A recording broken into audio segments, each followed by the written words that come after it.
Sinyalnya ya, oke, udah bisa. Sinyalnya kurang Ya, bagus. Pak. Mau tanya apa, Pak? Saya mau tanya saja nih yang tentang ini. Yesus itu kan dianggap Allah sudah kan, itu dianggap Tuhan Allah kan gitu Pak. Tuhan, ya hakikatnya Allah. Lalu? Ya. Terus Yesus itu sebagai manusia itu umur berapa tahun ya Pak? Dari lahir umur berapa tahun? Umurnya Yesus itu? Umurnya Tuhan Yesus sampai 33 tahun setengah. Iya. Terus selama Yesus 33 tahun setengah kan dia kan masih manusia kan? Betul. Terus kalau ada gempa, ada gunung meletus, apakah dia rohnya itu atau zat keluar dari tubuh Yesus itu? Oh enggak. Nggak keluar.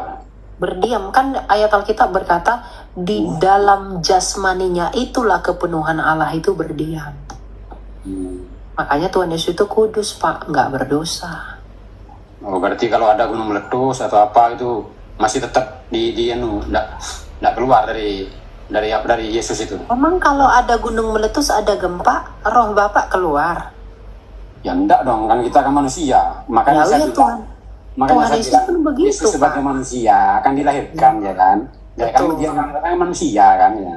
Betul, dia sepenuhnya manusia seperti kita Pak. Iya, itulah. Apakah kalau ada gunung meletus, apakah dia keluar? Gunung meletus ada keluar. Kalau keluar kan mesti jadi akan kaku kalau tubuhnya sebagai manusia. Nggak ada begitu Pak. Ya. Nggak begitu? Nggak ada. Oh ya, tanya saja saya begitu. Kalau begitu kan nggak keluar ya. Sebab kalau keluar kan dia kaku badannya, sebagai manusia itu udah keluar dia. Nggak keluar. Oh. Terus gini juga ya, kan di Indonesia ini kan biasa mengakui sudah ada 4 agama ya. Nah, ada Zabur, ada Taurat, ada Injil, ada Al-Quran. Gitu. Zabur, Taurat, Injil itu kita Pak, bukan agama. Iya, kitab. Al-Quran, kan kitab suci kan ya. Terus ini Alkitab itu apa sih Alkitab itu Pak? Sebutannya Alkitab lah, selain dari Zabur itu. Iya, Alkitab itu adalah kumpulan kitab-kitab para nabi dan para rasul. Tulisan dari zaman Musa sampai zamannya Yohanes dikumpulkan di sana. Disebut Alkitab, dikanonkan oleh gereja yang Katolik dan yang Ortodoks di Kartago di akhir abad ketiga. Itulah Alkitab Pak. Jadi Alkitab itu adalah tulisan para nabi dan tulisan para rasulnya Yesus sendiri. Gitu. Berarti bukan dari 4 kitab itu ya, bukan? Oh, kalau Bapak bilang Taurat iya. Tadi kan, nah Taurat itu adalah kitab yang ditulis oleh Musa, ya. Zabur itu adalah kitab yang ditulis oleh Daud, makanya disebut Mazmur dalam Kristen. Injil itu adalah kitab yang ditulis 4 rasul, yaitu Rasul Matius, Rasul Markus, Rasul Yohanes, dan Rasul Lukas. Jadi Injil itu bukan Tuhan Yesus yang tulis Pak, karena Injil itu sendiri adalah Yesus sendiri. Tapi kitab Injil adalah kitab yang mencatatkan mengenai kisah Sang Injil. Nah, yang mencatatkan kisah Sang Injil adalah 4 rasul, Matius, Markus, Lukas, Yohanes. Gitu. Ya, berarti ada rasul lain lah kan itu selain dari pemegang kitab tadi itu ya? Iya, rasul-rasulnya Tuhan Yesus kan muridnya Tuhan Yesus dari ke-12 rasul. Berarti yang merangkum itu ya, bukan Yesus sendiri, bukan? Bukan Yesus sendiri yang tulis, karena Yesus sendiri Yesus itu Injil itu. Gitu loh. Makanya disebut kitab Injil. Kitab Injil itu kitab mengenai Sang Injil, yaitu kitab mengenai Yesus. Nah, yang menulis itu yang menyaksikan Yesus. Siapa yang menyaksikan dia? Matius, Markus, Lukas, Yohanes, Petrus, Bartolomeus, Andreas, Filipus, dan murid-muridnya. Gitu. Saksinya itu yang... Iya, kesaksian. Makanya dalam 1 Yohanes 1 ayat 1 dikatakan, saya baca ya. Ya, boleh. Terus saya baca Pak. Ya, boleh. Bapak dari mana Pak asalnya Pak? Jember, Jawa Timur. Oh, Jawa Timur. Nah, dalam 1 Yohanes 1 dikatakan begini Pak. Apa yang ada ini judul perikopnya kesaksian Rasul tentang firman hidup. Dikatakan begini Pak, apa yang ada sejak semula, yang telah kami dengar, yang telah kami lihat dengan mata kami, yang telah kami saksikan, dan yang kami raba dengan tangan kami tentang firman hidup Yesus Kristus, itulah yang kami tuliskan.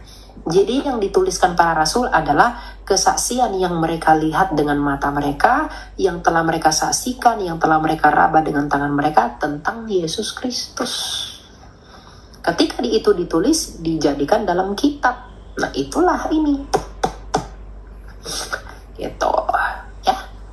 Ya, terus ini Mbak, kesimpulannya kok sampai keempat rasulnya itu bisa menganggap Yesus itu Tuhan atau Allah itu gimana? Kok sampai ke sana gitu, Pak? Oh, karena Tuhan Yesus mengatakan dirinya Tuhan, Pak. Yohanes 13 ayat 13. Iya. Tuhan Yesus berkata, akulah Tuhan. Dalam Yohanes 13 ayat 13. Tuhan Yesus dalam Yohanes 8 ayat 24 berkata, kalau kamu tidak percaya bahwa akulah Mesias itu, kamu akan mati dalam dosamu. Dalam Yohanes 8 ayat 22, Tuhan Yesus berkata, aku bukan dari dunia ini, kamu dari dunia ini. Lalu ayat 23-nya Tuhan Yesus berkata, kamu dari dunia, aku bukan dari dunia ini. Kamu dari bawah, aku dari atas. Lalu Tuhan Yesus dalam Wahyu 22 ayat 16 berkata, aku mengutus malaikatku. Tuhan Yesus berkata dalam Yohanes 14 ayat 6, akulah jalan dan kebenaran dan hidup. Tak seorang pun yang dapat datang kepada Bapa kalau tidak melalui aku. Lalu dia juga berkata bahwa dia adalah anak Allah. Dia juga berkata bahwa akulah kebangkitan dan hidup. Dialah yang telah mengalahkan kematian. Dialah yang telah mengalahkan kuasa maut. Dengan demikian artinya ketika dia berhasil mengalahkan kuasa maut, dia adalah Tuhan atas segala kerajaan. Makanya dia dikatakan King of Kings, Raja dari segala raja. Tongkat Yehuda, kepemimpinan Daud, dari tunasnya Daud. Ya, terus ini lagi apa namanya? Yang satu lagi ya Pak ya, nanti ya, satu lagi nanti saya di bawah masih banyak ya Bapak. Ya. Ini yang dikatakan sering dianggap juru selamat itu maksudnya gimana Pak? Yang menjadi juru selamat gitu Pak? Ya, juru selamat itu kan juru selamat dunia apa nanti di akhirat Pak? Dia adalah juru selamat dunia. Ya, di dalam Lukas 2 ayat 11, malaikat berkata kepada penjaga domba, dia berkata begini, hari ini telah lahir bagimu Kristus Tuhan di kota Daud. Kristus itu adalah artinya Mesias atau juru selamat. Nah, artinya juru selamat ini adalah dia penyelamat. Nah, apa sih yang diselamatkan oleh Tuhan Yesus? Tuhan Yesus itu menyelamatkan manusia dari kuasa kematian. Bagaimana cara Tuhan Yesus menyelamatkan manusia dari kematian? Dengan mati untuk memasuki kematian itu dan mengalahkan kematian itu melalui kebangkitannya. Misalnya nih, Bapak mau menyelamatkan orang dari hotel. Ya, Bapak harus masuk dulu ke dalam hotel biar bisa membawa orang keluar dari hotel. Nah, Tuhan Yesus mau menyelamatkan manusia dari kuasa dosa, yaitu kematian, dengan mengalami kematian dan menyelamatkannya melalui kebangkitannya, agar orang yang percaya kepada dia tidak lagi di dalam kuasa kematian atau kuasa maut, melainkan memiliki hidup di dalam dia. Makanya kami yakin bahwa kami pasti ke surga, kami pasti diselamatkan. Kenapa kami pasti diselamatkan? Karena dia sendiri sudah mengambil kunci kerajaan maut yang membuat kami tidak bisa ke surga. Artinya, kuasa yang membuat kami nggak bisa ke surga itu sudah dikalahkan oleh Tuhan Yesus. Jadi kami nggak perlu takut dengan kematian.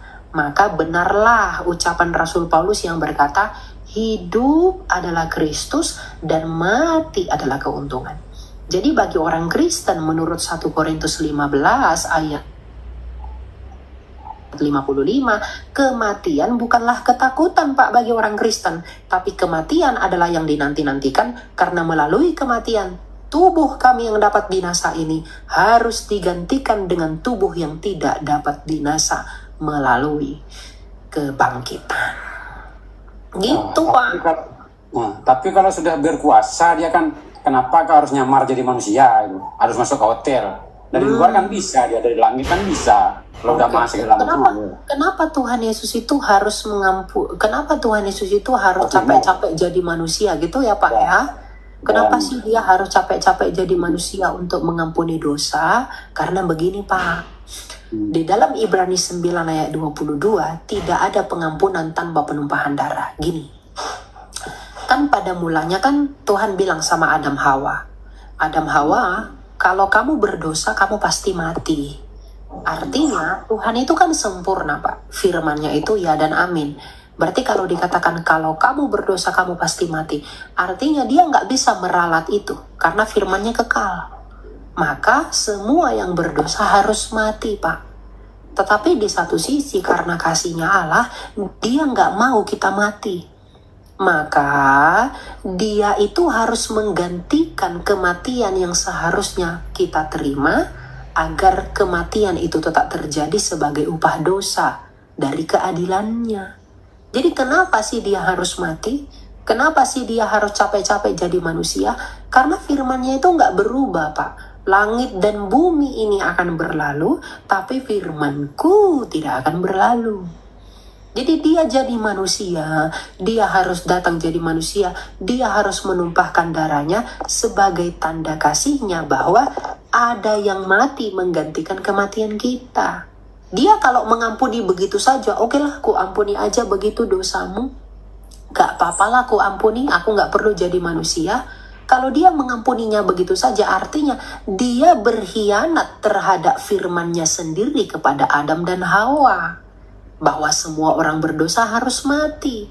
Kalau dia mengampuninya begitu saja, tanpa ada kematian, maka dia mengkhianati firman-Nya sendiri. Nah, Allah kami bukan Allah yang demikian, Pak.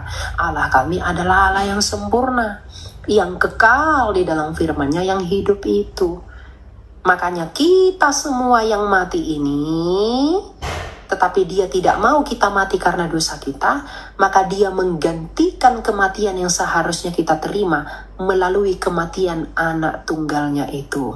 Makanya ketika kita percaya kepada Yesus, kita memberi diri dibaptis, kita mati bersama dengan Yesus dalam baptisan. Kolose 2 ayat 11. Kita baca ya.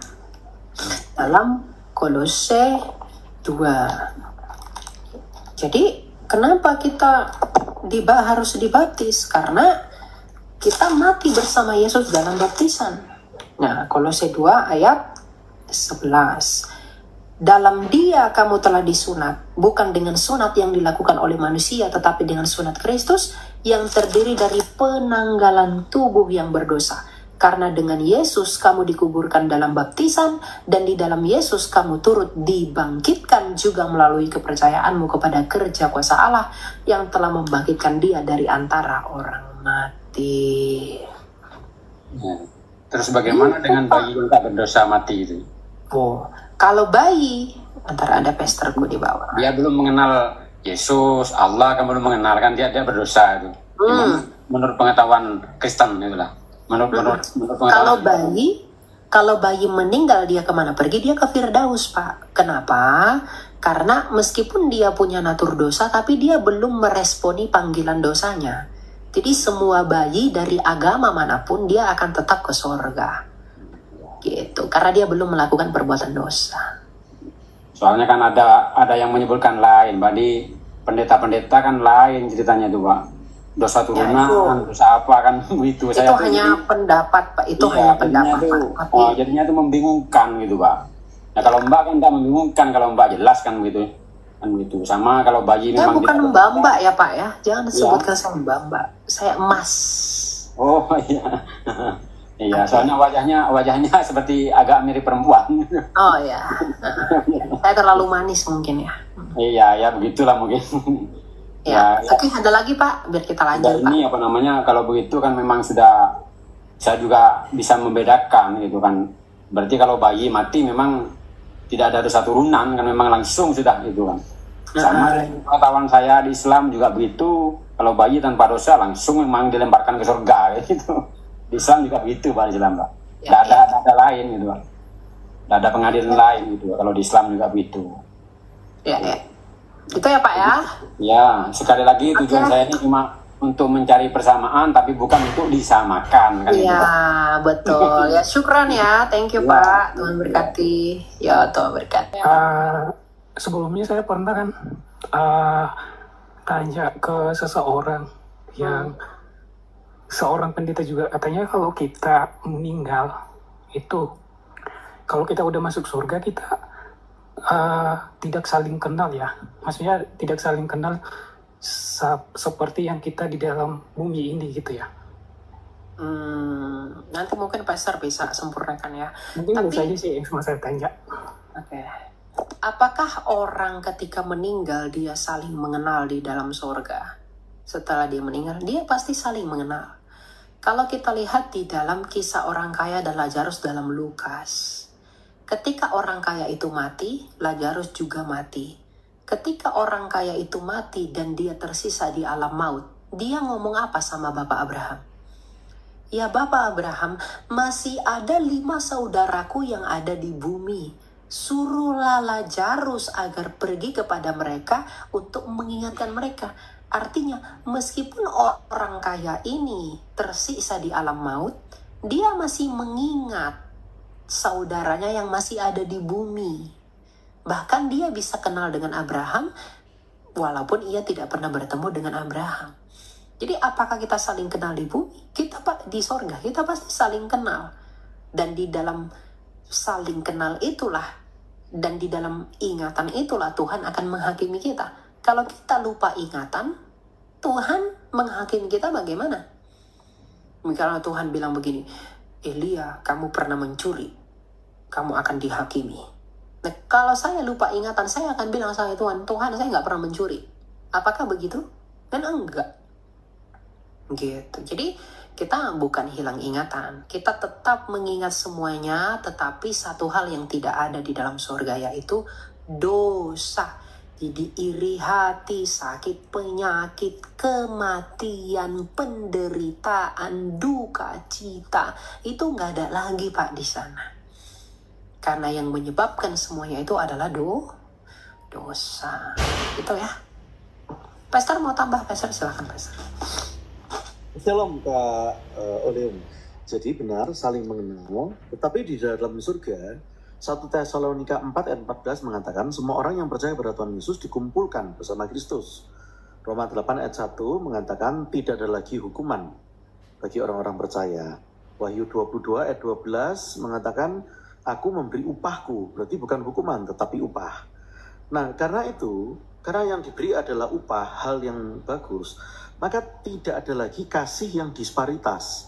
Jadi kita saling mengenal, itu misalnya kalau yang suami yang wafat duluan, lalu suatu hari istrinya, dia akan mengenal. Lalu itu mungkin pamannya, dia mengenal. Tetapi tidak ada kasih yang pincang. Kasih yang pincang tuh gini, karena kamu paman saya, ayo kita bikin satu geng yuk. Karena kita satu suku, ayo kita bikin satu geng yuk di surga. Kalau kasih di dunia itu masih ada pincang, masih ada disparitas. Kita tentu lebih mengasihi paman kita dibanding orang lain, mengasihi anak kita atau pasangan kita masing-masing dibanding orang lain.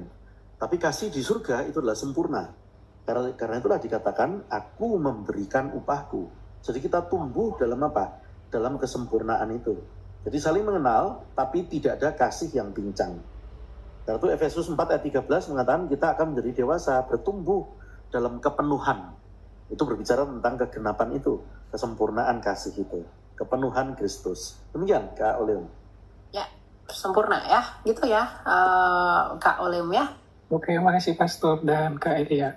Iya, sama-sama. Tuhan berkati ya. Ya. Ya, silakan mau tanya apa Pak? Mau Halo? tanya, kan katanya kan yang selama ini bahwa Yesus itu Tuhan kan, apa namanya ya? Saya pernah baca ayat. Coba kalau ini saya buka dulu ya. Saya mau nanya nih. Ya, lalu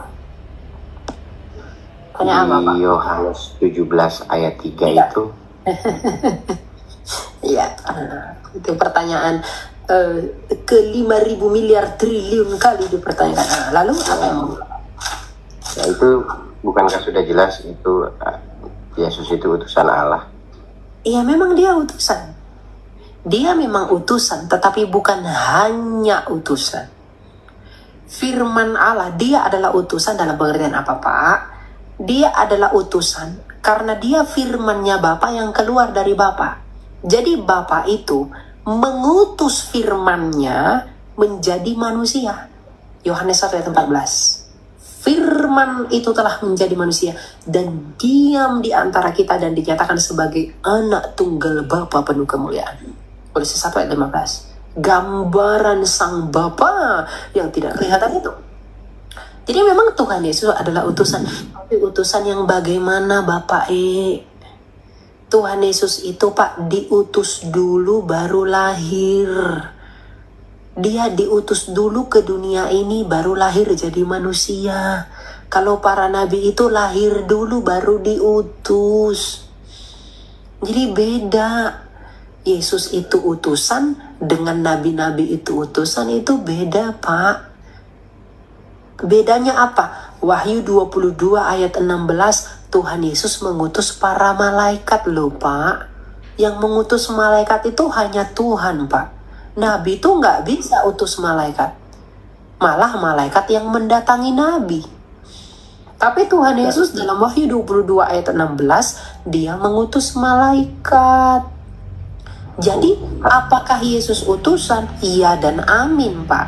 Tetapi bukan hanya utusan.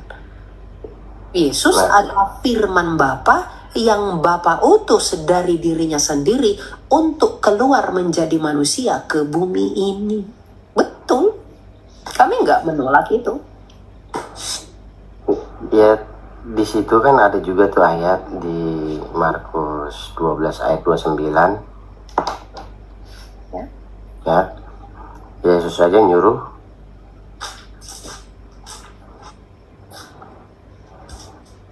Apa tuh? Ayat 29 ya. Jawab Yesus, perintah terutama dengarlah hai orang Israel, Tuhanlah Allah kita, Tuhan itu satu. Betul. Tuhan ada Allah kita. Nah, kalau Tuhan adalah Allah, berarti firman Tuhan Allah enggak, Pak? Ya, sebentar dulu, saya belum selesai. Enggak, coba jangan kembali dulu. Kalau Tuhan adalah Allah, berarti firman Tuhan dan rohnya Tuhan Allah enggak? Kalau kamu adalah manusia, firman dan rohmu manusia atau kucing? Atau bebek? Pasti manusia dong. Enggak, yang poin yang saya tanyakan itu bahwa Yesus ini memerintahkan Bani Israel untuk menyembah Allah kan? Betul. Bukan nyembah dia loh. Loh, ketika Thomas menyembah dia, apakah dia menolak? Tidak. Kalau dia memang berkata, sembahlah Tuhan, jangan sembah aku. Tapi kenapa ketika dia disembah, dia tidak menolak? Ketika Maria menyembah dia tidak menolak dalam Lukas. Kalau dia memang orang benar, dan dia memang bukan Tuhan, ketika dia disembah harusnya, enggak boleh kau sembah aku. Aku bukan Tapi Tuhan. Tapi nggak ada kan di ayatnya satupun juga menyuruh nyembah Yesus. Nggak ada, Nggak tapi ada. ketika dia disembah, kenapa dia tidak menolak? Enggak, poinnya adalah kita kan harus berdasarkan Ya, bukan firman. begitu. Ketika kamu mengatakan aku bukan presiden, tapi kamu diperlakukan sebagai presiden dan kamu punya kedudukan presidensial di negara ini, itu kita nggak butuh, itu cuma pengakuan. Ketika kamu tidak mengatakan aku dokter, tapi ketika kamu bisa melakukan pekerjaan-pekerjaan dokter dan kamu punya kemampuan seperti dokter, kamu nggak perlu mengakui itu. Oh, itu kan sebenarnya udah apa namanya, maaf, udah tafsiran kalau seperti itu. Loh, itu Poin bukan kan tafsiran, itu realita, Pak. Benar. Kalau enggak, itu konsekuensi logis. Kalau Bapak mengerti cara berpikir Bapak itu udah salah. Karena ini sebab akibat. Akibatnya karena ada sebab mengadakan akibat. Ini sebab akibat, Pak. Ya. Jadi jangan cetek berpikirnya. Kalau memang Yesus mengatakan, kalau memang Yesus bukanlah Tuhan dan tidak menerima penyembahan, kenapa ketika dia disembah, dia tidak menolak sekalipun dia tidak meminta untuk disembah? Dan alasan kenapa dia tidak meminta disembah, karena hukum Yahudi pada masa itu. Nggak bisa, Pak. Tapi ketika dia disembah, dia memperhitungkan penyembahan itu sebagai iman. Jadi bukan Tuhan Yesus nggak mau bilang sembahlah aku, bukan karena dia nggak mau. Tapi dia itu memperhitungkan iman dari tindakan, bukan dengan kata-kata. Kalau hanya kata-kata, setan pun bisa mengakui dirinya Tuhan. Firaun mengakui dirinya Tuhan dan meminta disembah. Dan orang menyembah mereka, apakah dia adalah Tuhan yang nyata? Tidak. Sebenarnya sih nggak usah kita kemana-mana, poinnya kan perintah. Siapa yang harus disembah? Ya nggak masalah. Ketika kita menyembah, ketika Tuhan Yesus dalam Markus 12 ayat 29 tadi menyuruh kita untuk menyembah Allah. Ketika kami menyembah Allah, kami menyembah firman dan rohnya enggak? Ketika saya sembah kamu, yang saya sembah tubuhmu, firmanmu atau rohmu? Pasti semua dong. Ya enggak dong, dilihat aja itu. Roma 12. Ketika saya menyembah kamu, ini Pak, kamu main logika aja kan, kalian umat paling logika. Ketika saya menyembah kamu, saya menyembah tubuhmu saja, rohmu saja, firmanmu saja, atau seluruhnya dari kamu. Nah, ketika Tuhan Yesus mengatakan sembahlah Tuhan Allahmu saja. Nah, ketika saya menyembah dia, apakah saya hanya menyembah wujudnya, rohnya, atau firmannya? Pasti semuanya. Dan Yesus adalah firman, dan Roh Kudus adalah rohnya Bapa. Maka saya harus menyembah firmannya Bapa dan rohnya Bapa. Saya berdasarkan firman aja ya, perintahnya itu seperti apa. Bukan ya, kita kalau asumsi sendiri, nggak boleh begitu. Kita baca Roma 12 ayat 1. Baca dulu di situ. Penyembahannya gimana begitu. Roma 12 ayat 1. Ya, ntar ya, saya buka ya. Kan kita harus diuji dengan bahasa roh. Ujilah dengan bahasa roh atau firman.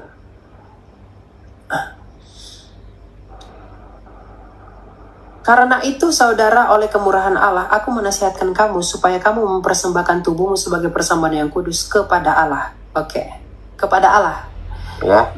Di dalam Ibrani 1 ayat 8, kenapa Yesus disebut Allah oleh Bapa? Sang Bapa itu memanggil Yesus sebagai Allah. Berarti persembahan kepada Allah juga berlaku kepada Yesus. Kita baca Ibrani 1 ayat 8.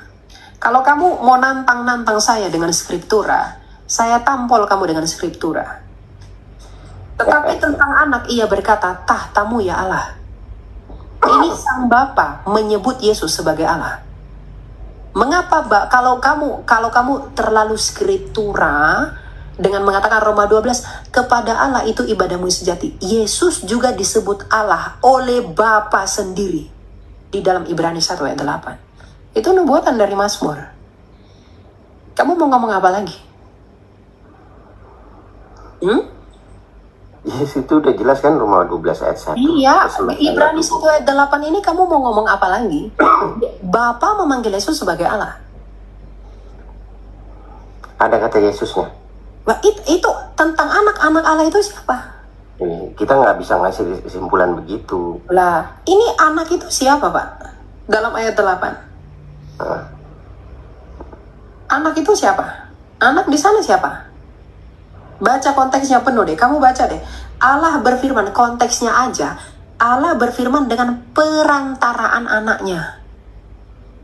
Yang mengaku anak Allah itu hanya Yesus. Ibrani 1, baca semua. Ibrani 1 ayat 8 yang saya bawa tadi, perikopnya adalah Allah berfirman dengan perantaraan anaknya. Jadi kalau main skripturaan, ya kamu nggak bisa diunggulkan. Nggak apa-apa, silakan aja. Tapi kan ya kita harus berdasarkan firman. Ya nggak bisa kita ngambil kesimpulan. Nah, itu juga firman. Ibrani itu firman. Tapi di situ tidak ada kata Yesusnya. Iya, tetapi anak Allah itu kan Yesus. Nggak ada di sini ayatnya bilang Yesus. Oh ya, kalau modal begitu ya nggak usah Pak. Oke, kalau memang begitu di dalam apa tadi Roma 12:1 Allah di sana, adakah ditulis Allah di sana hanya Bapa? Kalau gitu saya tagih.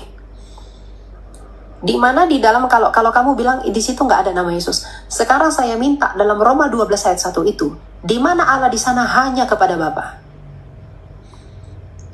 Saya minta di ayat itu yang mengatakan Allah di situ hanya kepada Bapa. Kamu bisa berdasarkan ayat begitu aja ya. Kan tadi si kamu tidur saja.